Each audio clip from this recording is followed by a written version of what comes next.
This is Justin Kindle, Assistant Editor of Brewbound, and we're here in Washington, D.C. for Savor. But first, we stopped at the Beer Institute to speak with President and CEO Jim McGreevy. Jim, thanks for joining us. Thanks, Justin. Thanks for coming over the bar. For sure. So, Jim, can you sort of catch us up on what's going on with the aluminum and steel tariffs? Sure. The administration put the steel and aluminum tariffs on Canada, Mexico, and the EU yesterday.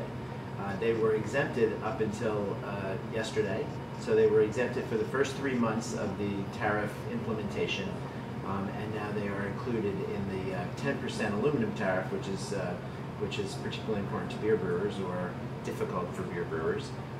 And Canada is the largest source of imported primary aluminum coming into the United States. So this is a $347 million tax, we estimate, on America's beer brewers. And the tariff just got a little worse yesterday with the inclusion of Canada in particular. That $347 million, what does that account for, Jim? How do you figure that? It's the added cost. We did an independent economic analysis in advance of these tariffs coming into place, and the independent economic analysis told us that the cost to brewers because of the increase of the tariffs would be roughly $347 million. That's the 10% tariff plus the increase in the Midwest premium. And that's particularly important, I think, for your viewers. The Midwest premium is one of the two components of aluminum pricing.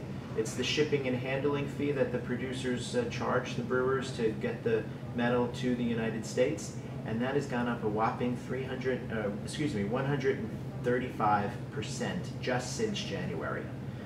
And we're particularly concerned about the Midwest premium, as it isn't regulated or transparently created.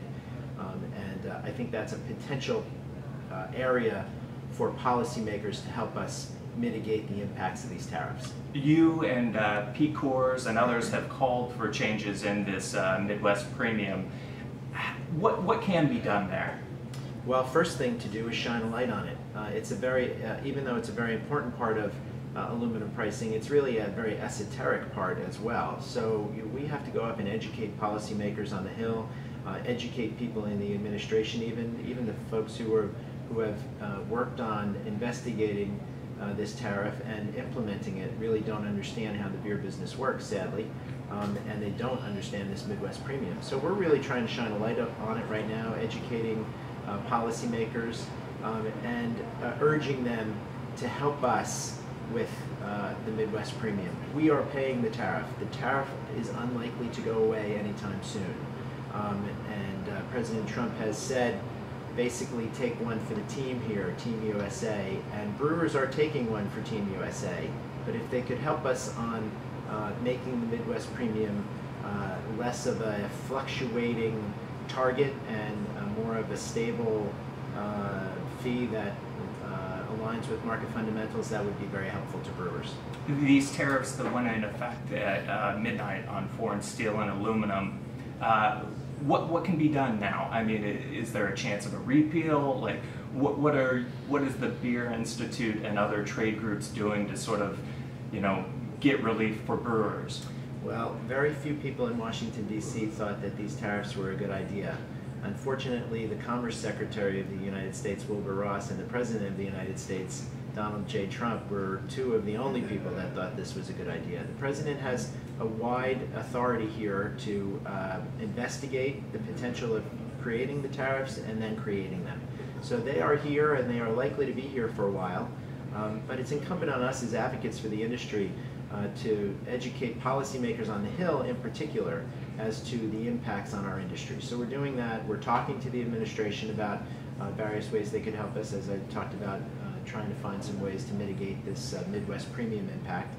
And really, this is a slow slog. This is going to probably take a while. The President, as I said, has authority to implement these tariffs, and he did. It's probably one of the few policy issues he came to Washington really feeling very strongly about, and unfortunately, we're we're the folks that got hit here. So it's important for us to keep working on talking to members of Congress, keep talking to the administration about these impacts, and see where we can get some relief in either the near future or the further out future. And this isn't just affecting the beer industry. This is affecting all kinds of industries like the airlines, the automobile industry, anyone who uses steel and aluminum. Oh, yeah. So how is the Beer Institute and other trade groups sort of, working with those other, industries to sort of, rally and find relief? Well, the Beer Institute has a long history dealing with aluminum issues, going back about 6-7 years to the warehousing issue that was very difficult for brewers to get their aluminum out of these warehouses. So we have a long history with a number of different industries, the soda industry, the airline industry, and others, other aluminum end users, as we call it. We have an aluminum end users group that's met off and on and worked together over the last, as I say, 5 or 6, 7 years.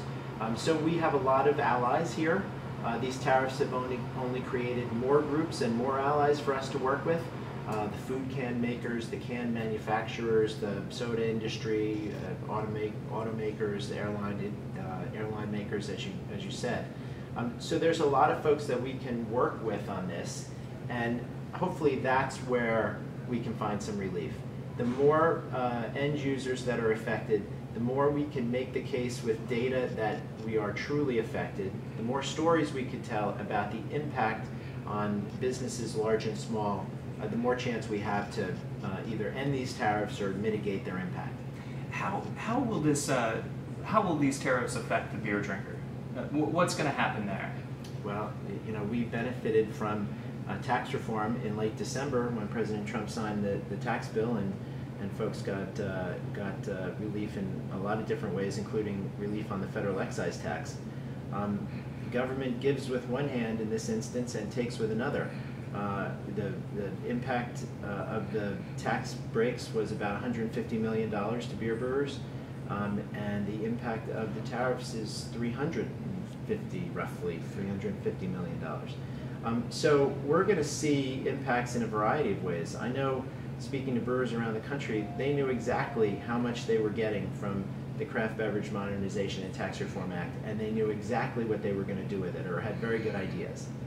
Since March 8th, when this went into effect, these tariffs went into effect, I've talking to some of the same brewers and others who are saying, well, hang on, I was going to hire more workers, I was going to improve my physical plant, I was going to buy more updated brewing equipment, I was going to increase the size of the tap room, increase the distribution footprint. A lot of those things are on hold now. One brewer told me that 50%, more than 50% of the tax break that he received from the craft beverage bill has gone to the increased cost of aluminum. So this is a real thing for brewers large and small. And is this something that we could see affecting prices eventually? I think it's early days now in terms of prices, but there are only so many levers you can pull. When your single largest input cost goes up by 10% in terms of the tariff and 135% in terms of the Midwest premium, there's only so many levers you can pull to make the numbers work for your business. So all businesses are different, all brewers are different in terms of what they're going to do in terms of dealing with this, but I don't think price increases are certainly not off the table for many. All right, well, Jim, thanks for joining us. I appreciate you taking the time to sort of fill us in. Yes, that's great. Thanks. Yeah, thanks for being here. Yeah, for sure.